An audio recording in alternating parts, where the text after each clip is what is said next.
Hello everyone, welcome to highway exam. शुरू करते हैं 18 नवंबर के महत्वपूर्ण current affairs. Question number first है, हाल ही में किस राज्य में इनोवेटर्स और स्टार्टअप्स के लिए टेक्नोप्रेन्योरशिप सीरीज का आयोजन किया गया है। तो इनोवेटर्स और स्टार्टअप्स के लिए किस राज्य में टेक्नोप्रेन्योरशिप सीरीज का आयोजन किया गया। तो ये किया गया केरल में। आंसर ऑप्शन नंबर ए केरल में 15 नवंबर 2021 से 19 नवंबर 2021 तक इनोवेटर्स और स्टार्टअप्स के लिए टेक्नोप्रेन्योरशिप सीरीज का आयोजन किया गया है। आंसर ऑप्शन नंबर ए। बात है ये केरल की राजधानी क्या है? तिरुवनंतपुरम केरल की राजधानी है।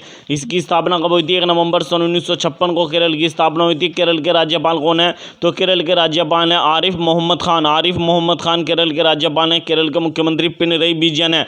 तो इनोवेटर्स और स्टार्टअप्स के लिए टेक्नोप्रेन्योरशिप सीरीज का आयोजन कहाँ पर किया गया है? तो ये किया गया केरल में। आंसर है ऑप्शन नंबर ए। नेक्स्ट क्वेश्चन है, हाल ही में हॉकी पुरुष जूनियर विश्व कप 2021 के लिए भारतीय टीम का कप्तान किसे चुना गया है? तो हाल ही में हॉकी पुरुष जूनियर विश्व कप 2021 के लिए भारतीय टीम का कप्तान चुना गया है विवेक सागर प्रसाद को। आंसर ऑप्शन नंबर सी, विवेक सागर प्रसाद को चुना गया है हॉकी पुरुष जूनियर विश्व कप 2021 के लिए भारतीय टीम का कप्तान। आप देख सकते हैं, यह है विवेक सागर प्रसाद। आंसर है ऑप्शन नंबर सी। बात आई है हॉकी पुरुष जूनियर विश्व कप 2021 की। तो ये कहाँ पर आयोजित किया जाएगा? उड़ीसा की राजधानी भुवनेश्वर में इसका आयोजन किया जाएगा 24 नवंबर से हॉकी जूनियर विश्व कप 2021 का आयोजन भुवनेश्वर में किया जाएगा। इस टूर्नामेंट में 16 देशों की टीम भाग लेंगी। कितने देशों की टीम भाग लेंगी? 16 देशों की टीम इस टूर्नामेंट में भाग लेंगी। और ये भारत की जो टीम है उसमें 18 सदस्य हैं और 18 सदस्यीय दल के कप्तान बने विवेक सागर प्रसाद को बनाया गया है। आंसर है option number C. Next question है, हाल ही में जारी संयुक्त राष्ट्र बाल कोष की रिपोर्ट के मुताबिक विश्व स्तर पर कितने मिलियन बच्चे दिव्यांग हैं? तो हाल ही में जारी संयुक्त राष्ट्र बाल कोष की एक रिपोर्ट के मुताबिक विश्व स्तर पर कितने मिलियन बच्चे दिव्यांग हैं?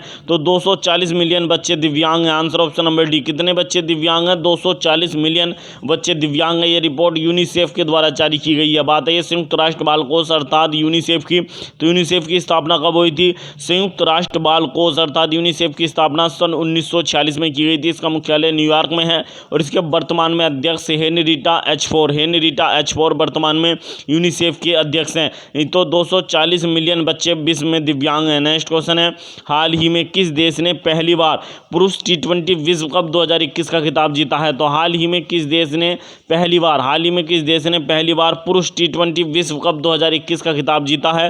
तो ये जीता answer option number A Australia ने। Answer option number A. किसने जीता? ऑस्ट्रेलिया ने पुरुष T20 विश्व कप 2021 का खिताब जीता। इन्होंने न्यूजीलैंड को हराया है। तो उप विजेता कौन सी टीम रही? न्यूजीलैंड उप विजेता रही। ऑस्ट्रेलिया ने न्यूजीलैंड को 8 विकेटों से हरा दिया। ये जो पुरुष T20 विश्व कप 2021 था, ये इसका कौन सा संस्करण था? T20 विश्व कप का 7वां संस्करण था। इसका मेजबान देश कौन था? तो भारत मेजबान देश था। लेकिन इसका आयोजन ओमान तथा संयुक्त अरब अमीरात में किया गया था। कोविड-19 के कारण भारत में इसका आयोजन नहीं किया गया। इस टूर्नामेंट का इसका आयोजन किया गया ओमान और संयुक्त अरब अमीरात में किया गया, लेकिन इसका मेजबान करता देश भारत ही था। तो पुरुष T20 विश्व कप 2021 का 7वां संस्करण था, जिसे ऑस्ट्रेलिया ने जीत लिया न्यूजीलैंड को हराकर।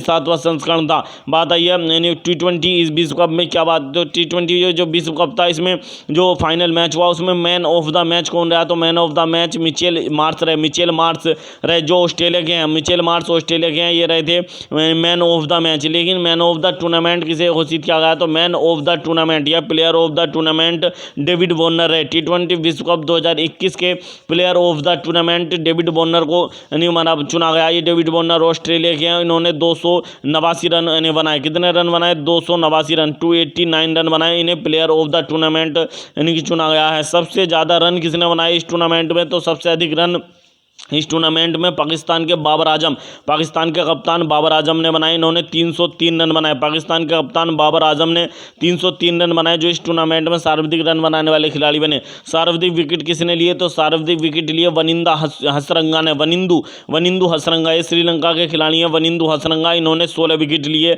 इस टूर्नामेंट में सर्वाधिक विकेट लेने वाले खिलाड़ी चुने गए। इस टूर्नामेंट का एकमात्र शतक इंग्लैंड के जोस बटलर के द्वारा लगाया गया। इस टूर्नामेंट का एकमात्र शतक शतक इंग्लैंड के जोस बटलर ने लगाया। तो पहली बार जो T20 विश्व कप है वो 2007 में हुआ था, जिसे भारत ने जीता था।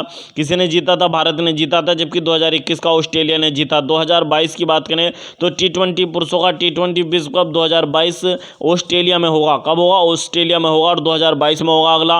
लेकिन 2021 का ऑस्ट्रेलिया ने पहली बार जीता और न्यूजीलैंड को इसमें हराया। आंसर है ऑप्शन नंबर ए। नेक्स्ट क्वेश्चन है, हाल ही में राष्ट्रीय क्रिकेट अकादमी का नया प्रमुख किसे चुना गया है? तो हाल ही में नेशनल क्रिकेट अकादमी, इसका नया प्रमुख किसे चुना गया? तो ये चुने गए VVS Laxman. Answer option number D, VVS Laxman को राष्ट्रीय क्रिकेट अकादमी का नया प्रमुख नियुक्त किया गया है, क्योंकि इससे पहले राष्ट्रीय क्रिकेट अकादमी के जो प्रमुख थे वे राहुल द्रविड़ थे, जिन्हें भारतीय टीम का कोच बना दिया गया, मुख्य कोच बना दिया गया, भारतीय क्रिकेट पुरुष टीम का कोच बना दिया गया। इसलिए VVS Laxman, very very important question है, राष्ट्रीय क्रिकेट अकादमी के नए अन्य प्रमुख चुने गए हैं। बात है राष्ट्रीय क्रिकेट अकादमी, इसकी स्थापना सन 2000 में की थी। सन 2000 में की गई थी। कब की गई थी? सन 2000 में की गई थी।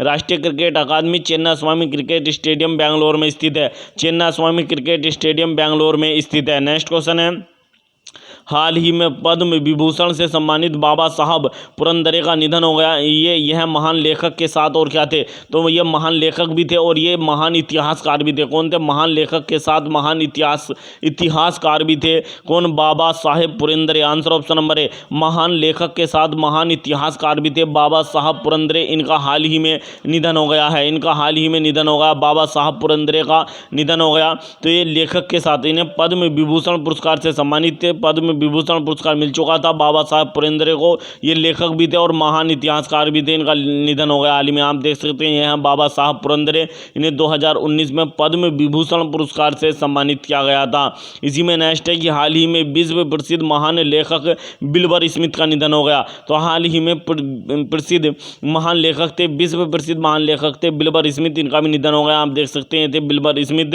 इनका जन्म जो है जिम्बाब्वे में हुआ था, लेकिन ये जो है रहने वाले कहाँ के थे? दक्षिण अफ्रीका मूल के, दक्षिण अफ्रीका के नागरिक थे विल्बर स्मिथ। इनका हाल ही में निधन हो गया। नेक्स्ट है इसी में कि हाल ही में हिंदी की प्रख्यात लेखिका मन्नू भंडारी का भी निधन हो गया। तो हाल ही में हिंदी की महान लेखिका थी मन्नू भंडारी, इनका भी हाल ही में निधन हो गया।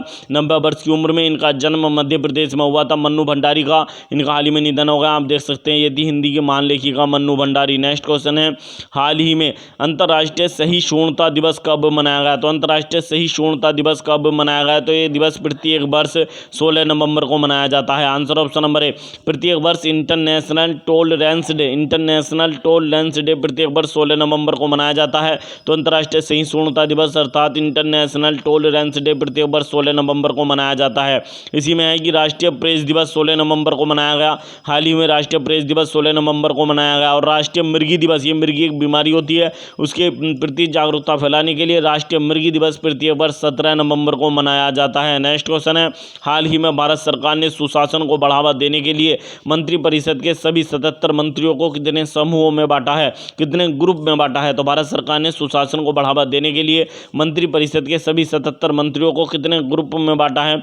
ये 8 ग्रुपों में बांटा है। आंसर ऑप्शन नंबर डी, कितने? 8 समूहों में बांटा है भारत सरकार ने। Answer option number D. Next question है, हाल ही में किस देश के नेवाडो डेल रुइज नामक ज्वालामुखी में विस्फोट देखा गया? ये बहुत अधिक सक्रिय ज्वालामुखी है, बहुत इन्हीं दिनों से ये जो है सुसुप्त पड़ा था, इन्हीं के विस्फोट नहीं हुआ था, लेकिन हाल ही में इसमें विस्फोट देखा गया है। नेवाडो डेल रुइजी नामक ज्वालामुखी, तो ये कोलंबिया का है। आंसर ऑप्शन नंबर ए, कहाँ का है? कोलंबिया नामक देश का है। कोलंबिया देश दक्षिण अमेरिका महाद्वीप का एक देश है। कोलंबिया की राजधानी बोगोटा ये कोलंबिया की राजधानी है और कोलंबिया की मुद्रा पीसो है। तो नेवाडो डेल रुइजी नामक ज्वालामुखी कोलंबिया में हाल ही में इन्हें मना फटा है। नेक्स्ट क्वेश्चन है, हाल ही में सुप्रीम कोर्ट कोलिज्म ने देश के पहले समलैंगिक जज बनने को लेकर किसके नाम को मंजूरी दी है? तो हाल ही में सुप्रीम कोर्ट कोलेजियम ने देश के पहले समलैंगिक जज बनने को लेकर किसके नाम को मंजूरी दी है? तो ये दी है सौरभ कृपाल के नाम को। आंसर ऑप्शन नंबर बी, किसके नाम को? सौरभ कृपाल। आप देख सकते हैं यह है सौरभ कृपाल, जिन्हें सुप्रीम कोर्ट कोलेजियम ने देश के पहले समलैंगिक जज बनने के नाम की मंजूरी दी है। तो देश के पहले समलैंगिक जज कौन होंगे? सौरभ कृपाल होंगे। वेरी वेरी इंपॉर्टेंट क्वेश्चन है कि देश के पहले समलैंगिक जज सौरभ कृपाल होंगे। आप देख सकते हैं ये हैं सौरभ कृपाल। नेक्स्ट क्वेश्चन है, हाल ही में किस बैंक ने मुंह बंद रखो अभियान का दूसरा संस्करण लॉन्च किया है? तो हाल ही में किस बैंक ने मुंह बंद रखो अभियान का दूसरा संस्करण लॉन्च किया है? तो ये लॉन्च किया HDFC बैंक ने। आंसर ऑप्शन नंबर ए, HDFC बैंक ने हाल ही में मुंह बंद रखो अभियान का दूसरा संस्करण लॉन्च किया है। आंसर ऑप्शन नंबर ए। बात आई HDFC बैंक की, तो HDFC बैंक की स्थापना यानी HDFC बैंक का मुख्यालय कहाँ पर है? मुंबई में है। HDFC बैंक का मुख्यालय कहाँ पर है? मुंबई में HDFC बैंक का मुख्यालय है। HDFC बैंक के प्रबंध निदेशक और CEO मुख्य कार्यकारी अधिकारी कौन है? तो HDFC बैंक के प्रबंध निदेशक और मुख्य कार्यकारी अधिकारी शशिधर जगदीशन HDFC बैंक के प्रबंध निदेशक और मुख्य कार्यकारी अधिकारी हैं। HDFC बैंक की टैगलाइन क्या है?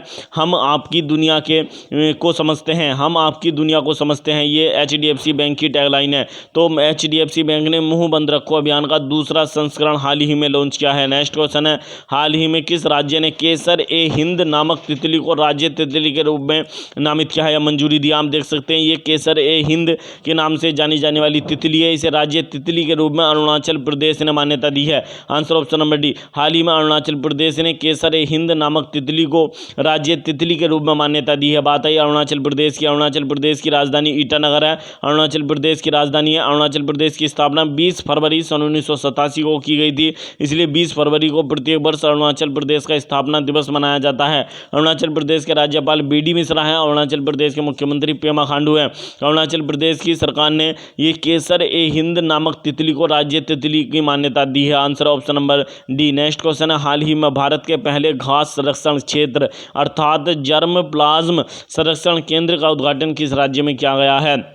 तो हाल ही में भारत के पहले घास संरक्षण केंद्र अर्थात ग्रास कंजर्वेशन यानी हमारा क्षेत्र अर्थात जिसे यानी जर्म प्लाज्म संरक्षण केंद्र के नाम से भी जाना जाता है का उद्घाटन कहाँ पर किया गया? तो ये किया गया उत्तराखंड में। आंसर ऑप्शन नंबर बी, कहाँ पर किया गया? उत्तराखंड में। यानी हमारा इंडिया का फर्स्ट ग्रास कंजर्वेशन यानी लैंड का उद्घाटन किया गया उत्तराखंड के कहाँ पर? रानीखेत में। उत्तराखंड के अल्मोड़ा जिले के रानीखेत में ये भारत का पहला घास संरक्षण क्षेत्र का उद्घाटन किया गया है। बात है उत्तराखंड की, तो उत्तराखंड 9 नवंबर सन 2000 को भारत का राज्य बना था। उत्तराखंड की 2 राजधानी है, देहरादून और गैरसैंण, ये 2 राजधानी उत्तराखंड की। उत्तराखंड के राज्यपाल हाल ही में बने थे लेफ्टिनेंट जनरल गुरमीत सिंह हाल ही में बने थे, उत्तराखंड के राज्यपाल बने थे। उत्तराखंड के मुख्यमंत्री पुष्कर सिंह धामी ये उत्तराखंड के मुख्यमंत्री हैं। बात आई है उत्तराखंड की, तो उत्तराखंड में कुछ अन्य महत्वपूर्ण फैक्ट हुए। घास संरक्षण केंद्र उत्तराखंड के रानीखेत में बना है। कहाँ पर बना? उत्तराखंड के रानीखेत में बना है। तो रानीखेत में भारत का पहला वन चिकित्सा केंद्र भी खोला गया था। भारत का पहला वन चिकित्सा केंद्र भी रानीखेत में खोला गया था। नेक्स्ट क्वेश्चन है, हाल ही में पहला अखिल भारतीय राजभाषा सम्मेलन का उद्घाटन केंद्रीय गृह मंत्री अमित शाह के द्वारा किस शहर में किया गया है? तो हाल ही में पहला अखिल भारतीय राजभाषा सम्मेलन का उद्घाटन केंद्रीय गृह मंत्री अमित शाह के द्वारा किस शहर में किया गया? तो इसका उद्घाटन किया गया वाराणसी में। आंसर ऑप्शन नंबर बी, कहाँ पर किया गया? वाराणसी में किया गया। पहला अखिल भारतीय राजभाषा सम्मेलन का उद्घाटन केंद्रीय गृह मंत्री के द्वारा वाराणसी में किया गया है। वाराणसी कहाँ पड़ता है? तो वाराणसी उत्तर प्रदेश का एक शहर है। उत्तर प्रदेश की बात आई है तो उत्तर प्रदेश की राजधानी लखनऊ है। उत्तर प्रदेश 24 जनवरी सन 1950 को भारत का राज्य बना था, इसलिए 24 जनवरी को उत्तर प्रदेश अपना स्थापना दिवस मनाता है। उत्तर प्रदेश के राज्यपाल आनंदीबेन पटेल हैं और उत्तर प्रदेश के मुख्यमंत्री योगी आदित्यनाथ उत्तर प्रदेश के मुख्यमंत्री हैं। तो पहला गृह मंत्री अमित शाह के द्वारा पहला अखिल भारतीय राजभाषा सम्मेलन का उद्घाटन उत्तर प्रदेश के वाराणसी में किया गया है। नेक्स्ट क्वेश्चन है, हाल ही में लॉन्च पुस्तक द डिसरप्टर हाउ यानी विश्वनाथ यानी हमारा प्रताप सिंह यानी सुक इंडिया के लेखक कौन है? तो हाल ही में पुस्तक लॉन्च की गई जिसका नाम है the disruptor how Vishwanath Pratap Singh सुक इंडिया। इसके लेखक कौन है? तो देवाशीष मुखर्जी के द्वारा लिखी गई पुस्तक है। Answer option number A, Debashish Mukherjee के द्वारा लिखी गई पुस्तक है।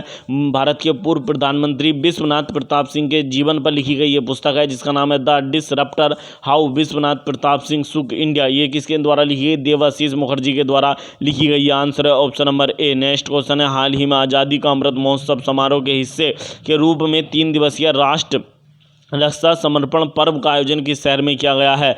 तो हाल ही में आज़ादी का अमृत महोत्सव समारोह के हिस्से के रूप में 3 दिवसीय राष्ट्र रक्षा समर्पण पर्व का आयोजन किस शहर में किया गया? तो ये किया गया झांसी में, उत्तर प्रदेश के झांसी में किया गया। आंसर ऑप्शन नंबर ए, उत्तर प्रदेश के झांसी में 3 दिवसीय राष्ट्र रक्षा समर्पण पर्व का आयोजन किया गया। इसका उद्घाटन भारत के रक्षा मंत्री राजनाथ सिंह के द्वारा किया गया है। झांसी में, उत्तर प्रदेश के झांसी में इसका आयोजन किया गया। नेक्स्ट क्वेश्चन है, हाल ही में प्रधानमंत्री नरेंद्र मोदी ने उत्तर प्रदेश के सुल्तानपुर जिले के में 341 किलोमीटर लंबे पूर्वांचल एक्सप्रेसवे का उद्घाटन क्या है? यह एक्सप्रेसवे किस शहर से जोड़ेगा? तो ये पूर्वांचल जो एक्सप्रेसवे है जिसका उद्घाटन प्रधानमंत्री नरेंद्र मोदी ने सुल्तानपुर जिले में किया है, ये 341 किलोमीटर लंबा एक्सप्रेसवे है। ये किससे जोड़ेगा? तो ये लखनऊ को गाजीपुर से जोड़ेगा। किससे? लखनऊ को गाजीपुर से जोड़ेगा। ये पूर्वांचल एक्सप्रेसवे लखनऊ को गाजीपुर से जोड़ेगा और ये यानी उत्तर प्रदेश के 10 जो जिले हैं उनसे होकर गुजरेगा। उत्तर प्रदेश के 10 जिलों से होकर गुजरेगा। इसकी शुरुआत यानी इसकी शुरुआत लखनऊ का एक गाँव पड़ता है जिसका नाम है लखनऊ के, यानी इसकी शुरुआत लखनऊ जिले के गांव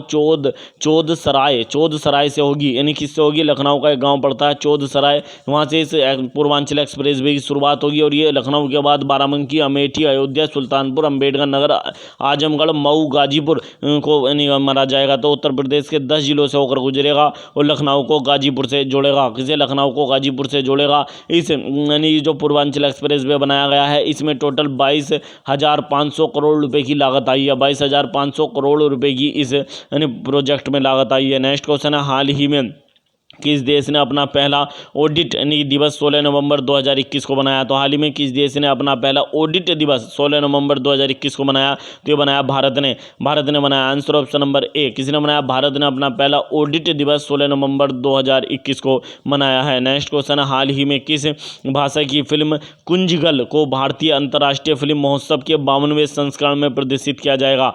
तो ये 52वां जो फिल्म महोत्सव है भारतीय अंतर्राष्ट्रीय फिल्म महोत्सव है गोवा में आयोजित किया जाएगा और इसमें किस भाषा की जो फिल्म है कुंजगल उसको प्रदर्शित किया जाएगा? तो तमिल भाषा की फिल्म है। आंसर ऑप्शन नंबर बी, किस भाषा की फिल्म है? तमिल भाषा की फिल्म है कुंजगल। और ये जो कुंजगल यानी फिल्म है ये भारत की ओर से ऑस्कर की भी यानी प्रविष्टि है। ऑस्कर में भी भारत की ओर से 2022 में ऑस्कर होंगे उसमें जाने वाली भारत के लिए कुंजगल ये फिल्म है जो ऑस्कर में भारत का प्रतिनिधित्व करेगी। नेक्स्ट क्वेश्चन है, हाल ही में भारत ने अपना कौन सा अंटार्कटिका के लिए वैज्ञानिक अभियान लॉन्च किया है? तो भारत ने अपना कौन सा अंटार्कटिका के लिए वैज्ञानिक अभियान लॉन्च किया है? तो लॉन्च किया 41वां। आंसर ऑप्शन नंबर 41वां अभियान लॉन्च किया गया हाल ही में। यानी भारत ने अंटार्कटिका के लिए अपना 41वां वैज्ञानिक अभियान लॉन्च किया है। ये जो वैज्ञानिक अभियान है इसमें टोटल कितने सदस्य? तो 48 सदस्य ये वैज्ञानिक अभियान है। इसमें टोटल 48 सदस्य गए हैं और इसका नेतृत्व डॉक्टर शैलेंद्र सैनी करेंगे। इसका नेतृत्व ये जो 41वां जो अभियान गया है अंटार्कटिका पर भारत का, इसमें टोटल 48 सदस्य हैं और इसका नेतृत्व डॉक्टर शैलेंद्र सैनी के द्वारा किया जाएगा। भारत ने अपना पहला अंटार्कटिका पर वैज्ञानिक अभियान कब भेजा था? तो 6 दिसंबर सन 1981 को 6 दिसंबर सन 1981 को भारत ने अपना पहला अंटार्कटिका पर वैज्ञानिक अभियान भेजा था जिसका नेतृत्व करता है डॉक्टर एस.जेड. कासिम थे। भारत अंटार्कटिका महाद्वीप पर पहुंचने वाले पहले भारतीय कौन थे? तो अंटार्कटिका महाद्वीप पर जाने वाले पहले भारतीय की बात करें तो रामचरण जी ये पहले भारतीय थे जो सन 1960 में अंटार्कटिका महाद्वीप पर गए थे। अंटार्कटिका महाद्वीप को गतिशील महाद्वीप के नाम से भी जाना जाता है। अंटार्कटिका महाद्वीप पर भारत के 3 यानी मुख्य स्थायी केंद्र है। 3 स्थायी केंद्र अंटार्कटिका महाद्वीप पर भारत के, एक है दक्षिण गंगोत्री, एक है मैत्री, एक है भारती। तो दक्षिणी गंगोत्री तो अब काम करना बंद कर दिया है लेकिन मैत्री और भारती ये काम कर रहे हैं। ये भारत के अंटार्कटिका महाद्वीप पर 3 स्थायी केंद्र हैं। बात करें अंटार्कटिका महाद्वीप की तो अंटार्कटिका संधि सन 1959 में एक अंटार्कटिका महाद्वीप को लेकर संधि हुई थी सन 1959 में। उसमें भारत सन 1983 में शामिल हुआ था। तो भारत ने अंटार्कटिका के लिए कौन सा वैज्ञानिक अभियान लॉन्च किया? 41वां वैज्ञानिक अभियान लॉन्च किया। इस वैज्ञानिक अभियान में 48 सदस्य होंगे और इसका नेतृत्व डॉक्टर शैलेंद्र सैनी के द्वारा किया जाएगा। नेक्स्ट क्वेश्चन है, हाल ही में किसे अपशिष्ट परियोजनाओं के लिए 2021 kids rights international children peace prize से सम्मानित किया गया है? तो ये सम्मानित किया गया आंसर ऑप्शन नंबर डी, ए और बी दोनों। विहान अग्रवाल और नव अग्रवाल ये दोनों भाई हैं नव अग्रवाल और विहान अग्रवाल, इन्हें सम्मानित किया गया किड्स राइट्स इंटरनेशनल चिल्ड्रन यानी पीस प्राइज से सम्मानित किया गया और ये दिल्ली से संबंधित हैं, दिल्ली के रहने वाले हैं दोनों। नेक्स्ट क्वेश्चन है, हाल ही में किसने अपने उपन्यास दिल्ली ए सोलिलोकी के लिए JCB पुरस्कार 2021 2021 को जीता है। तो साहित्य के क्षेत्र में मिलने वाला जेसीबी पुरस्कार 2021 को जीता है दिल्ली ए यानी सोलिलोकी नामक उपन्यास के लिए ये जीता एम मुकुंदन ने। किसने जीता? एम मुकुंदन ने जीता है अपने यानी पुरस्कार। जेसीबी का जो साहित्य पुरस्कार मिलता है 2021 में जीता है एम मुकुंदन ने जीता। आंसर ऑप्शन नंबर डी, अपने उपन्यास दिल्ली ए सोलिलोकी के लिए ये पुरस्कार जीता है। 2020 में यह पुरस्कार एस हरेश के द्वारा जीता गया था। यदि आपको हमारी वीडियो पसंद आई हो तो प्लीज़ वीडियो को अधिक से अधिक लाइक करें, अधिक से अधिक शेयर करें, चैनल को सब्सक्राइब करना न भूलें। मिलते हैं नेक्स्ट वीडियो में। Thank you.